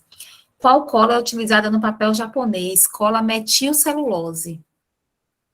A gente usa a cola metilcelulose junto com o papel japonês. Conhece? Para colar e para descolar. Olha só, o Ari. Você trabalha na área, Ari? A metil a gente usa para colar e para descolar, exatamente. E aí, Ari, abre aí o microfone, me conte. Cadê a Ari? Não, rapaz. Oi, Marquinho? Não ouvi. Não, fale. Então, eu andei fazendo uns cursos de restauro, assim, muito meia boca. Ah, Só por isso. olha só, vocês estão com a faca e o queijo, vocês têm arquivista, vocês têm uma pessoa que já fez curso de restauro, tá vendo? Não há o que se preocupar. Que bom, Ari. Você gostou? Muito meia boca, assim, foi rapidinho, assim, não é grande. Tudo que você faz aí me assusta muito. Não. Mas você gostou, porque Não, é um legal, trabalho legal. interessante, né? Mas exige paciência, né? Exige. Eu fico meio assustado. Exige paciência. É o trabalho minucioso. É demais, Mas assim, ó, eu tô vendo que vocês estão em bons lençóis. A Aline é arquivista. O Ari já fez curso de restauro. Hoje, lá na turma da tarde, teve um rapaz que falou que é que eu não gravo nomes, tá, gente? Mas ele disse: eu já fiz um trabalho no acervo. Eu digo: olha. Aí tem um outro que já digitalizou usando câmera fotográfica. Essa equipe tá boa, que tá danada, viu? Tô achando aí que vocês estão em bons lençóis, não vão ter grandes dificuldades, não. Bom, gente, por hoje é isso. Eu estou assim à disposição de vocês. Vou colocar mais material lá na plataforma. Qualquer dúvida também estou lá no grupo, podem perguntar, tá? Desejo a todos assim uma boa noite. Até amanhã. Pode falar, Marcos. A título de curiosidade, como é que funciona aquilo que você falou de banho de desacidificação? Eu fiquei assistindo hoje, como é que dá um banho no papel? Dá um banho no papel. É exatamente isso. É um processo químico. Geralmente, o que eu tenho visto é que quando uma empresa ou você vai trabalhar com um arquivo histórico, eles pedem que não seja feito nenhum processo químico no papel, mas existe sim esse banho que ele é feito com uma água e com os produtos químicos, o papel literalmente é mergulhado nessa água. Talvez o Ari também saiba aí alguma coisa mais sobre isso. Eu nunca trabalhei com esse banho de desacidificação, mas o papel mergulha ali naquela água, fica por um tempo, depois passa por um processo de secagem e esse banho ajuda nesse processo retira esse processo de amarelamento do papel. E ajuda também em outros quesitos que vai fazer com que ele fique mais estável. Mas ele vai para a água mesmo, tá, Marcos? Ele vai na água, literalmente. Interessante. Eu não cheguei a fazer isso, não, Aline. Mas eu dei aula um tempinho no Mosteiro de São Bento, e aí tinha colegas lá do laboratório de restauro que eles usavam água deionizada, né? Aquela água assim. Mas eu nunca vi, não, essa coisa da desacidificação. Do banho, né? Para tirar o amarelado, né? Isso. A água deionizada também é que a gente usa para fazer a cola metil, né? A gente usa ela para... que a cola metil, ela vem um pozinho, e aí você usa a água para poder dissolver e fazer ela ficar um líquidozinho para poder fazer a colagem e descolagem, porque é com a cola também que a gente tira, que a gente descola o que não deveria estar ali, as fitas, os durex, certo? Então é isso, pessoal. Boa noite, até amanhã. Obrigada a todos. Até amanhã, Aline. Bom descanso. Obrigada. Tchau, tchau. Valeu, boa noite, obrigado. Boa noite.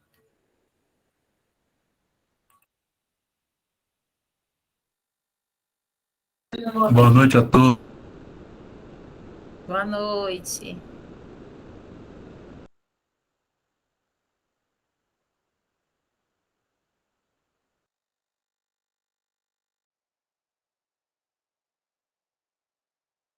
Até amanhã, Paulo.